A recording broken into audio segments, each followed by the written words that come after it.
everyone, welcome to Knowledge of Law. In this video we talk about Civil Procedure Code 908. In this video we talk about Order 5th. Order 5th जो है deal करता है सम्मन को. What is सम्मन? सम्मन हमने already आपके साथ शेयर कर चुके हैं लास्ट वाले वीडियो में, से आप देख लीजिए.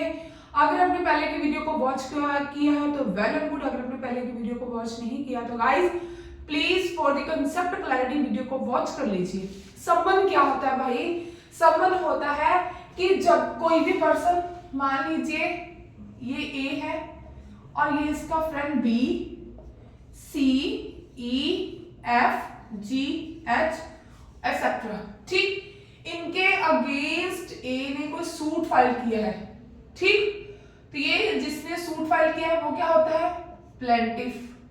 जिनके अगेंस्ट किया है वो क्या होता है? डिफेंडेंट्स, ठीक.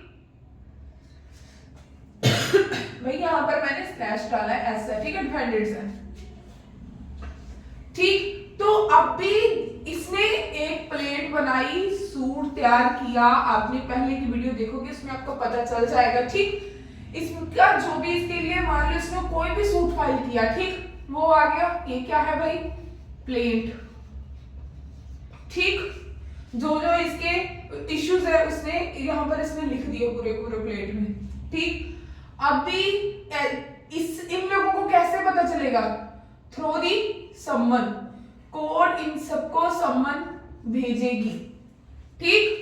कोर्ट की तरफ से सम्मन जाएंगे कि आपको इस केस में, इस वाली कोर्ट में बुलाया गया है सो एंड सो डेट को और 10 बजे टाइम भी मेंशन किया होगा, ठीक. ये होता है सम्मन. दूसरी पार्टी की इंफॉर्मेशन या नोटिस के लिए कि आपके अगेंस्ट सूट फाइल हुआ है, ठीक है. अब हम बात करते हैं in this video we talk about rule 11 to 20. बहुत इजी है, एक स्टोरी की वे में हम इसे अंडरस्टैंड करने का ट्राई करेंगे कि हम इजीली अंडरस्टैंड हो जाए. ऑर्डर जो 5th है बात करता है सम्मन की. इसके हमने रूल 1 से लेके 10 तक ऑलरेडी वीडियो बना चुके हैं. रूल 11 क्या बोलता है कि जब कभी, ठीक, एक सूट में बहुत सारे डिफेंडेंट्स हों तो क्या होगा? सर्विस जो सम्मन की है सेवरल डिफेंडेंट्स को होगी, ईच एंड एवरी डिफेंडेंट को होगी, ठीक. ये नहीं है कि अगर एक पार्टी को सम्मन जाएंगे, नहीं गाइस, जितने भी डिफेंडेंट्स है, ठीक, जितने भी डिफेंडेंट्स है सबको सम्मन जाएंगे, ठीक. यही लिखा है रूल 1 में, सर्विस ऑन सेवरल डिफेंडेंट्स, ठीक. फिर क्या है? Service to be on defendant person in person या फिर व्हेन प्रैक्टिकेबल और इन हिज एजेंट. रूल 12 क्या बताता है कि several, each and every, B को भी जाएंगे, सी को भी जाएंगे, ई, एफ, जी एक्सेट्रा सबको जाएंगे. उसके बाद क्या है भाई? इनको, इन सबको सम्मन जाएंगे इन पर्सन, इन्हीं को, ठीक. या फिर वो खुद जाकर भी इन पर्सन अपने सम्मन की सर्विस करवा सकता है. कौन? प्लेंटिफ. अगर मान लो ये इन पर्सन भी नहीं जाता, ठीक, और ये मिलते नहीं है, इनका काम क्या है? डिफेंडेंट क्या है? अलग किसी आउट ऑफ साइड में रहते हैं, ठीक. और जहां पर सूट फाइल किया है उस यूरिसडिक्शन में कौन रहता है? इनका यूरिसडिक्शन. भाई इसका स्पेलिंग देख लेना, कई बार जल्दी जल्दी लिख देते हैं. एजेंट. इन सबके बिहाफ में के ऊपर एजेंट भी सम्मन रिसीव कर सकता है, उसे भी सर्विस होगी. ऐसा ही कंसीडर किया जाएगा कि जैसे सारे के सारे डिफेंडेंट को सर्विस हुई है. अब रूल 13 क्या बोल रहा है? Service on agent by whom defendants carriers on business. बहुत बार क्या होता है कि जो भी हमारे डिफेंडेंट्स होते हैं जिनके अगेंस्ट हम सूट फाइल करते हैं वो क्या है?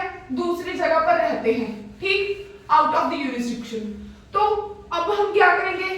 ठीक, ये क्या है? ए है, ठीक, बी के अगेंस्ट सूट फाइल किया है, ठीक. अभी बी कहां पर रहता है? दिल्ली में. बट सूट कहां पर फाइल हुआ है? जलंधर में.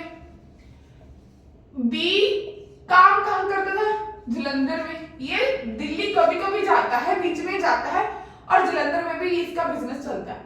तो रूल नंबर 13 क्या बोल रहा है कि जो सर्विस है सम्मन की कहां पर होगी, इसके एजेंट को कहां पर, जहां पर वर्क होता है, जहां पर वो बंदा काम करता है, उसका बिजनेस चल रहा है, वहां पर भी उसको सर्विस सम्मन हो सकते हैं, या फिर जहां पर उसने अपना कोई भी कैरियर वगैरह एस्टैब्लिश किया हो। ठीक। रूल 14 क्या बोल रहा है, on a service on agent in charge of immovable property. मान लो कि कहीं पर भी इन्होंने क्या बोला है कि अगर कोई इमूवेबल प्रॉपर्टी कौन सी होती है, जो एक जगह से दूसरी जगह, वो होगी मूवेबल। इमूवेबल कौन सी है, जो मूवेबल नहीं है। ठीक। जो इमूवेबल प्रॉपर्टी है, जो लैंड वगैरह होगी, ठीक, उसका चार्ज जिसके पास है, मान लो ये प्रॉपर्टी है, ठीक, ये बी की प्रॉपर्टी है, बी कहां पर आता है, कभी कभी दिल्ली में, और बिजनेस कहां करता है, जलंधर में। ठीक। अभी ये प्रॉपर्टी के ऊपर इसने किसको, सी को और डी को दे के रखी है प्रॉपर्टी। ठीक। अब इसके किसके चार्ज में है प्रॉपर्टी, सी के। तो क्या बोल रहे हैं कि जो ए की तरफ से सम्मन सूट फाइल किया है, कोर्ट की तरफ से जो सम्मन है, वो सी या डी को भी रिसीव हो सकते हैं। प्रॉपर्टी के इंचार्ज किसके पास है, सी और डी के पास। यही बोल रहा है रूल 14। 15 क्या बोल रहा है कि अगर जो सम्मन है गाइस, वो बी को नहीं हो रही, ठीक, बी उस टाइम घर पर नहीं है, तब क्या होगा, तो भाई कोई भी मेंबर, ठीक, क्या है, ए है और ये है बी, ठीक, बी के अगेंस्ट सूट फाइल किया, अभी बी क्या है, घर पर नहीं है, इसके बिहाफ के ऊपर कोई भी मेल मेंबर, ठीक, या फिर फीमेल मेंबर भी बोला है, adult male member, adult means जिसकी उम्र 18 साल से ज्यादा की होगी, मेल मेंबर को सम्मन दिए जाएंगे या फिर फीमेल को दिए जाएंगे। उसे ऐसे ही माना जाएगा कि सम्मन रिसीव हो गए हैं जैसे कि डिफेंडेंट को हुए हैं, तो उसकी एक्नॉलेजमेंट भी होगी। जब भी सम्मन रिसीव होते हैं, सम्मन की 2 कॉपी होती है, ठीक, एक तो ओरिजिनल होते हैं, एक दूसरी उसकी कॉपी होती है। ओरिजिनल के ऊपर जो भी हमारा पोस्टमैन आता है कोर्ट की तरफ से, वो उसके ऊपर साइन करवा लेता है कि सम्मन किसने रिसीव की है, ठीक, ये आगे आएगा। इसमें क्या है कि अडल्ट मेल मेंबर जो है वो सम्मन रिसीव कर सकता है, और फीमेल को भी राइट है, वो भी सम्मन रिसीव कर सकती है। बट यहाँ पर एक बात और बता दूं कि क्या जो हमारे सर्वेंट होते हैं वो सम्मन रिसीव कर सकते हैं, तो इसका आंसर है नो, वो एक फैमिली मेंबर में नहीं आते। आपका अगर कोई भी सर्वेंट है घर पर, आपके कोई मेड वगैरह है, अगर वो कोई ऐसे मान लो सम्मन आ गया, वो रिसीविंग कर सकती है, तो गाइस नहीं, वो वैलिड नहीं मानी जाएगी, बिकॉज वो एक फैमिली मेंबर्स नहीं माने जाते। ठीक। 16 क्या बोल रहा है, साइन एक्नॉलेजमेंट। हमने आपको ये बताया कि जिस भी पर्सन को सम्मन रिसीव किए जाएंगे, जैसे कि मान लो अडल्ट मेल मेंबर को हो गए, तो उसके नीचे साइन कराई जाएगी, फिर उसे पूछा जाएगा कि उसका रिलेशन क्या है। ये बी का मान लो सन हो गया, यहाँ पर लिखा जाएगा, जो पोस्टमैन है वो ओरिजिनल सम्मन के ऊपर लिखेगा, एक कॉपी इसे रिसीव होगी, ठीक, कॉपी इसे रिसीव होगी, और यहाँ पर लिखा जाएगा कि इसके बी के सन को सम्मन रिसीव हुए हैं, डेट भी लिखी होगी, किस डेट पर और किस टाइम पर, ठीक, ये सारा कुछ लिखा होता है। कई बार तो विटनेस भी वो ले लेते हैं साइन के लिए भी, वे हाँ दूसरा विटनेस भी ले लेते हैं, साइन भी करवाते हैं एज एक्नॉलेजमेंट कि हाँ भाई इस बंदे ने सम्मन रिसीव किए हैं। ठीक। फिर 17 क्या बोल रहा है, defender refuse to accept the service on can not be found. अगर मान लो कि जहां तो डिफेंडर ने एक तो हो गया कि उसने खुद ही मना कर दिया, ठीक, उसने क्या किया भाई, मना ही कर दिया, मैंने सम्मन नहीं लेने, तो जो उसकी रिफ्यूजिंग होगी, जैसे इसमें क्या बता है 16 में कि उसका एक्नॉलेजमेंट साइन लिए जाएंगे। अगर उसने रिफ्यूज किया है, ठीक, रूल 17 बताया, अगर उसने रिफ्यूज किया है तो क्या होगा, तब भी सम्मन के ऊपर लिख देंगे कि हाँ उन्होंने रिसीविंग करने से मना कर दिया। ठीक, तो कोर्ट क्या है भाई, सीधा डायरेक्टली फिर भी वो एक्स पार्टी हो जाती है, फिर बहुत सारा कुछ हो जाता है। ठीक, फिर क्या होता है कि अगर उन्होंने रिफ्यूजिंग कर दिया, फिर क्या होगा, वो रिपोर्ट आ जाएगी। ठीक, अगर वो बंदा मिल नहीं रहा, मान लो ए ने किसके अगेंस्ट सूट फाइल किया था, बी के, बी अभी फाउंड नहीं हो रहा, तो जो उसके नियर अबाउट, अभी इसके नियर कौन रहता है इसके मोहल्ले में, सी डी ई, ठीक, इसके टाउन में जो मोहल्ले में जो भी है, ठीक, वहां पर क्या है, इन जो भी पर्सन है इनसे पूछा जाएगा, आस पड़ोस में, ठीक, उनसे भी उसे क्या है इंटीमेशन दे देंगे कि हाँ हमने इस बंदे को क्या है भाई बता दिया है, जब फिर जो हमारे गांव वगैरह पिंड वगैरह का सरपंच होता है उसे मान लो किसी को एक्नॉलेजमेंट दे दी कि हाँ ठीक है, उसके नोटिस में बात वो आ गई, बट क्या है सेम चीज उसी के सिग्नेचर लिए जाएंगे टाइम वगैरह कि हाँ हम इस चीज की जो नोटिस है हम गांव के सरपंच को या इस पर्सन को या उसका नेबर है उसका पड़ोसी है भाई हम उसको सम्मन रिसीव कर आए हैं, ठीक, उसे क्या है इतला हो गई है, उसे पता नोटिस हो गया है, इसका मीनिंग यही है। अगर इसमें सेकंड चीज क्या है कि मान लो अगर कोई पर्सन को भी वो देते हैं सम्मन तो बाद में बंदा नहीं आ रहा, तो फिर क्या है जो इसका मान लो बी का हाउस है, ठीक, इसके घर के सामने भी फिक्स हो सकते हैं सम्मन, बाहर की दीवार के ऊपर भी वो पेस्ट करके जा सकते हैं कि बंदा कभी ना कभी आएगा, एक दिन 2 दिन 3 दिन के बाद, तो वो अपने घर के बाहर आके देखेगा कि हमारे घर के बाहर ये क्या लिखा है, क्या पेस्ट हुआ है, तो उसे पता चल जाएगा, ठीक, ये था रूल 17। अभी 18 क्या बात कर रहा है, इंडोर्समेंट ऑफ टाइम। भाई इसमें यही चीज है कि जो हमारा रूल 16 है, ठीक, उसी की बात यहाँ पर हो रही है। 16 में क्या बताया, साइन एक्नॉलेजमेंट, कि जब भी कोई डिफेंडेड सम्मन रिसीव करता है तो उसके क्या है डेट टाइम और उसका क्या है भाई उसके सिग्नेचर लिए जाते हैं, साइन करवाए जाते हैं, ठीक, तो जो हमारा पोस्टमैन होता है वो क्या करता है भाई, पोस्टमैन होता है वो क्या करता है डेट भी लिखता है टाइम भी लिखता है, ठीक, और सिग्नेचर भी करवाता है। सॉरी गाइस, ये किसने हमारे रूल 18 में बताया है कि इंडोर्समेंट ऑफ टाइम, तो मेंशन कहां पर है हमारे रूल 16 में, ठीक, यही चीज वहां पर रूल 18 में बताई गई है।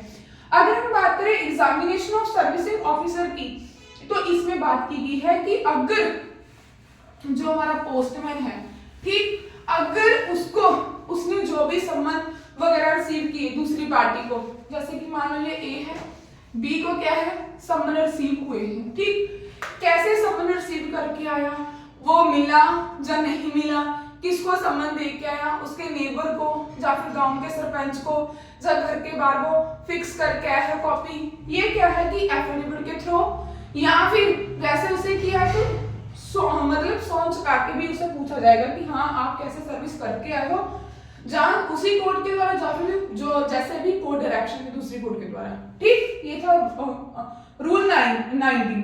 अभी रूल 20 क्या बता रहा है कि अगर इसमें 3 चीजें मेंशन की गई है, ठीक, अगर सब्स्टिट्यूट सर्विस क्या होती है, अगर इनमें से कोई भी चीज नहीं होती इन सब में, ठीक, यहां तक, तो क्या है भाई ये रूल 5 ऑर्डर 5 रूल 20 में आपको बता देती हूँ नॉर्मली कहां पर इंप्लीमेंट होता है कि जहां पर मान लो एक तो उन्होंने बताया कि न्यूज़पेपर वगैरह में, ठीक, न्यूज़पेपर कौन सा जो डेली यूज होता है डेली रूटीन में, ठीक, उस न्यूज़पेपर में जो भी कोर्ट को सूटेबल लगता है। सेकंड चीज ड्रम ऑफ बीट भी बताया है, ठीक, कि यार ड्रम ऑफ बीट भी हो सकता है। थर्ड चीज और है, एक मिनट थोड़ा सा मैं 1 मिनट बेर इसमें देख लेते हैं भाई, आपको ये चीज अगर आप कोर्ट जाते हो तो आपको पता होगा कि ऑर्डर 5 रूल 20 नॉर्मली इंप्लीमेंटेशन होता है। ये देखो पहले मैं ये बता रही कि उसके घर के सामने, ठीक, पहले मैं यही बताया है, इसके 3 पार्ट है, ठीक, 1 2 और 3। इसमें फर्स्ट में बताया गया कि अगर वो बंदा नहीं मिल रहा तो उसके घर के सामने फिक्स वगैरह हो जाएगा, ठीक। सेकंड चीज बताई गई है यहाँ हाउस, ठीक, हाउस के बाहर फिक्स हो जाएगा।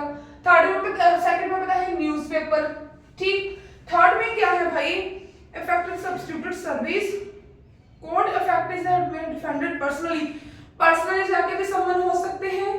फिर थर्ड में बताया है where service substitute time for appearance to be fixed. Services substituted by order of the court. The court shall fix such time for appearance. इसमें यही चीज है कि जब उसे सम्मन जाते हैं तो उसमें टाइम वगैरह फिक्स कर देते हैं कि आपको कौन से दिन कब जाना है। अब मैं आपको थोड़ा सा बता देती हूँ। ऑर्डर 5th रूल 20 नेसेसिटी क्या है।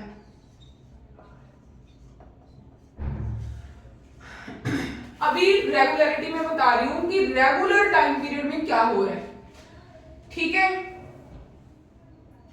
ये हस्बैंड है, ये वाइफ है, ये इनका चाइल्ड है, ठीक। इन दोनों में क्या हो गया, डिवोर्स हो गया, ठीक, डिवोर्स हो गया। अब क्या है, हम जो बच्चे की कस्टडी है इसके पास चलेगी, मदर के पास। अभी जो हस्बैंड की मदर है वो क्या है भाई, वो है बहुत ज्यादा ओल्ड लेडी, बहुत ज्यादा बुजुर्ग है, ठीक। उनकी इच्छा है अपने ग्रैंडसन या ग्रैंड चाइल्ड को देखने की। सन है, डॉटर है, डजंट मीन्स उनकी इच्छा है कि मैं अपने ग्रैंड चाइल्ड को देखूं, उसे मिलना चाहते हैं। तो अभी बेटे ने क्या किया, अपने एक एडवोकेट के साथ, ठीक, एडवाइस लेकर उन्होंने क्या किया, गार्डियनशिप कस्टडी का केस डाल दिया, ठीक। अभी क्या है भाई, जब कस्टडी का मैटर चला गया कहां पर, कोर्ट में। अब क्या हो रहा है कि इस बंदे ने सूट फाइल किया कस्टडी का कोर्ट में, ठीक है। यहां पर बैठा देते हैं भाई हम जज साहब।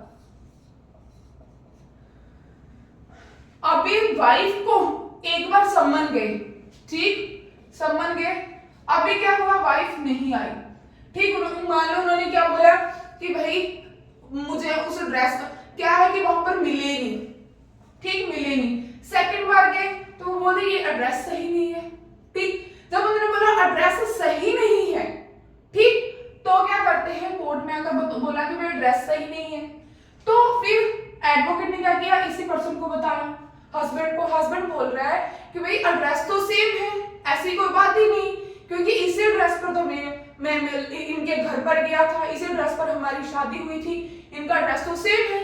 अभी क्या है, चेक करके हस्बैंड ने बताया एडवोकेट को, वकील साहब ने क्या किया, कोर्ट में सेम चीज बताई। कोर्ट ने अभी ऑर्डर क्या किए कि आप करेक्ट एड्रेस की एप्लीकेशन लगाइए।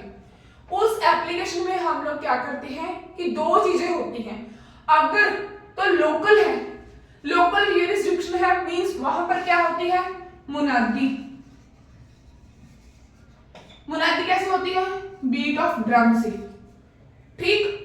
क्या होता है कि मुनादी की हम एप्लीकेशन लगाते हैं, कोड करेक्ट, मतलब यही एप्लीकेशन करेक्ट ऑफ एड्रेस की, करेक्ट एड्रेस की, ऑर्डर 5 रूल 20 की, कि हमारे पास यही एड्रेस मेंशन है, वो सो एंड सो, जो भी हमें उसमें लिखना होता है कि ये एड्रेस सेम है, बट वो इंटेंशनली क्या है, कोर्ट में पेश नहीं हो रही। अगर तो लोकल यूरिसडिक्शन है फिर क्या होगा भाई, रजिस्टर एक मिनट आपको यहां पर समझा दूं। अगर तो गाइस लोकल यूरिसडिक्शन है, ठीक, फिर क्या होगा, कोर्ट आपको मुनादी भी कर सकती है, ठीक। अगर तो लोकल यूरिसडिक्शन है, कोर्ट क्या करेगी, मुनादी आपको ऑर्डर कर सकती है। अगर आउट ऑफ यूरिसडिक्शन है, कोर्ट आपको क्या है, पब्लिकेशन, ठीक। मान लो जो वाइफ है वो क्या है, वो लोकल यूरिसडिक्शन में नहीं रह रही, वो कहां पर, मान लो वो कहीं पर चली गई है, लंदन, उसका एड्रेस मिल गया वहां का, ठीक। तो जा तो उसके ऊपर समझ जा सकते हैं। अगर पता चल गया कि हाँ भाई कि वो रह रही है लंदन में बट उसका एड्रेस नहीं है, तो देखा जाएगा कि लंदन में कौन सा न्यूज़पेपर मोस्टली पब्लिकेशन होता है, पब्लिश होता है, ठीक। उसी देखा जाएगा कि जो ज्यादा न्यूज़पेपर सर्कुलेट होता है उस न्यूज़पेपर में कोर्ट आपको ऑर्डर देगी कि आप इस न्यूज़पेपर में इसकी पब्लिकेशन करवा दीजिए, ठीक। बीट ऑफ मुनादी होती है बीट ऑफ ड्रम के साथ, कि गांव में जाकर ड्रम सेट बजाकर बताया जाता है कि हाँ भाई आपके अगेंस्ट ये वाला सूट चल रहा है। अगर पब्लिकेशन की बात करें तो वही पब्लिकेशन होता है न्यूज़पेपर में। न्यूज़पेपर में आपका ऐड आ जाती है कि आपका ये वाला सूट आपके अगेंस्ट इस कोर्ट में ये वाला केस नंबर है, वहां पर परस्यूइंग हो रहा है, वो ट्रायल चल रहा है, ठीक। तो यही था हमारा order why rule 20 must be important. ठीक, बहुत इंपॉर्टेंट है। अगर आप एडवोकेट हो तो आपको पता होगा कि ये वाली एप्लीकेशन सिविल मैटर्स में मोस्टली चलती ही रहती है। ठीक गाइस, हमारी एक ट्राई थी कि आपको इजीली अंडरस्टैंडिंग हो। ठीक guys, do you have any doubt please let me comment in the comment box. हम ट्राई करेंगे कि आपके लिए और नई नई वीडियोस लेकर आए नए नए टॉपिक के ऊपर। अगर आपका कोई डाउट है तो आप हमें बताइए, I will try my best. हम जितना आपकी कोई हेल्प कर सकेंगे हमें अच्छा लगेगा। अगर आप हमारे साथ कोई भी लॉ पढ़ना चाहते हो, ठीक, आप हमें तब भी बताइए, I will try soon as possible. ठीक गाइस, तो ठीक भाई, अगर आपको वीडियो अच्छी लगे इसे लाइक कीजिए। Wish you all the best. ठीक, तो भाई स्माइल करते रहिए, कीप वॉचिंग, चैनल को देखते रहिए, सर्कुलेट करते रहिए फ्रेंड सर्कल में, अपने नोट्स भी तैयार करते रहिए और हमें बताइए जरूर कि आपको हमारी वीडियोस कैसी लगती हैं। Thanks for watching.